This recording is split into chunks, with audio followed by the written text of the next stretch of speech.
Hello guys, welcome back to my YouTube channel KLN commerce tutorial. आज का जो हमारा चैप्टर है वो है इंटरनल रिकंस्ट्रक्शन।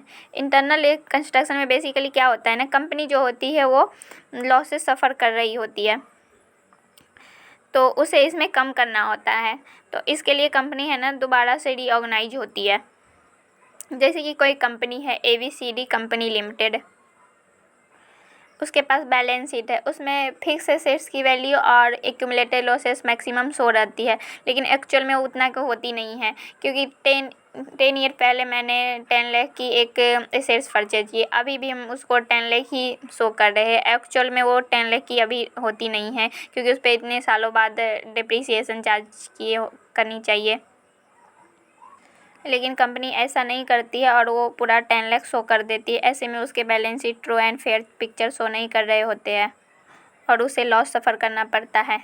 तो वो क्या करती है, दोबारा से रीऑर्गेनाइज होती है इंटरनली एंड एक्सटर्नली। बेसिकली जो रिकंस्ट्रक्शन होते हैं ना वो 2 टाइप्स के होते हैं। एक तो होते हैं एक्सटर्नल रिकंस्ट्रक्शन और second is internal reconstruction. External reconstruction में क्या होता है ना कि जो ओल्ड एग्जिस्टिंग कंपनी होती है वो न्यू एग्जिस्टिंग कंपनी में फॉर्म्ड हो जाती है। इसमें ओल्ड जो एग्जिस्टिंग कंपनी होती है उसकी वाइंड अप हो जाती है और वो न्यू कंपनी में फॉर्म्ड हो जाती है। एक्सटर्नल रिकंस्ट्रक्शन जो होते हैं ना वो अमलगमेशन की तरह होते हैं, लेकिन ये अमलगमेशन इसमें नहीं होता है। अमलगमेशन का मतलब होता है मर्ज हो जाना, कंबाइन हो जाना, लेकिन इसमें ना तो मर्ज होते ना कंबाइन होते हैं। इसमें ओल्ड कंपनी न्यू कंपनी में फॉर्म्ड हो जाती है। एग्जाम्पल है A company limited was taken over by a newly formed new A company limited. In such a case the formed company will be wound up and the later company will be a purchasing company। A company limited जो है वो formed होकर new A company limited हो गई। Old company का wind up हो गया और बाद में ये परचेजिंग कंपनी बन गई। Objective of external reconstruction. First point है कि पास्ट ईयर के जो एक्यूमुलेटेड लॉसेस होते हैं उसे कम करके शो करते हैं और एसेट्स की जो एक्चुअल प्राइस होती है उसे दिखाते हैं। सेकेंड में है कि शेयर होल्डर्स को शेयर्स ऑफर करते हैं, जो कंपनी के रियल वर्थ को रिप्रेजेंट करता है। थर्ड पॉइंट है कि कंपनी को लॉस से प्रोटेक्ट किया जाता है, जो उसे फ्यूचर में लॉस होने वाली है। फोर्थ पॉइंट है कि raise fresh capital by issuing new shares. Raise किए जाते हैं फ्रेश कैपिटल को न्यू शेयर इशू करके।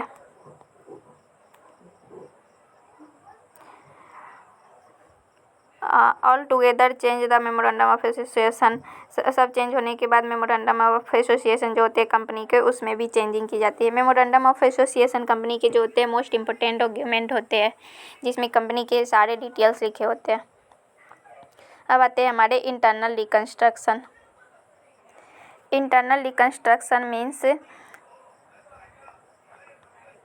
Internally recognise the capital structure of the company.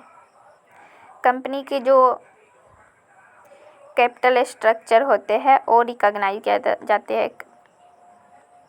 Capital structure का मतलब होता है कि कंपनी के जो शेयर होल्डर्स होते हैं उसे वो कितने पैसे लेगी, डिवेंचर होल्डर से कितने पैसे लेगी, प्रेफरेंस शेयर होल्डर से कितने पैसे लेगी।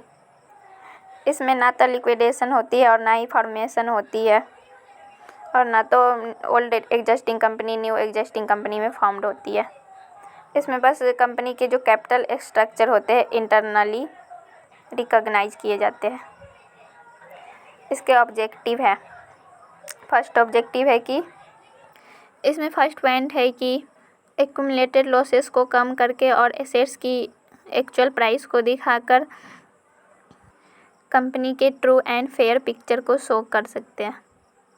सेकेंड पॉइंट में है कि इसमें फिक्टिटियस एसेट्स को कम किया जाता है, जैसे share issue expense, discount on issue etcetera.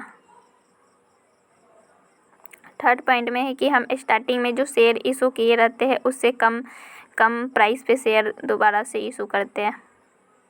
जैसे कि हम स्टार्टिंग में किए होंगे 10,000 इंटू 10 के ईच से शेयर इशू, अब करेंगे 5,000 इंटू 10 के ईच से शेयर को इशू। और फोर्थ पॉइंट में है कि ये सब करने से जो हमारे शेयर होल्डर्स होते हैं उसके बीच में कॉन्फिडेंस क्रिएट हो जाती है और उन्होंने जो इन्वेस्ट किया है उस पर उसे फेयर रिटर्न मिलती है। फिर आता है एक्सटर्नल और इंटरनल में डिफरेंस। फर्स्ट पॉइंट है number of companies, it involves only the company which is being recognised. मतलब कि इंटरनल रिकंस्ट्रक्शन में होता है कि कंपनी है ना इंटरनली रिकॉग्नाइज्ड होती है, जबकि एक्सटर्नल में होता है कि कंपनी है ना लिक्विडेट हो जाती है और अदर कंपनी में फॉर्म्ड हो जाती है।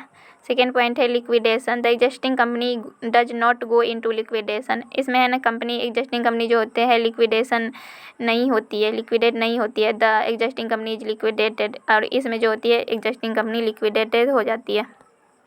फॉर्मेशन ऑफ न्यू कंपनी, इसमें no new company is formed, company formed नहीं होते हैं न्यू कंपनी, और इसमें न्यू कंपनी फॉर्म्ड हो जाती है।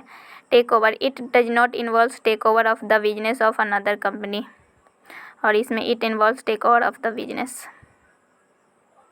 इसके मेथड हम नेक्स्ट वीडियो में करेंगे। Thanks for watching this video. Please like and subscribe my channel.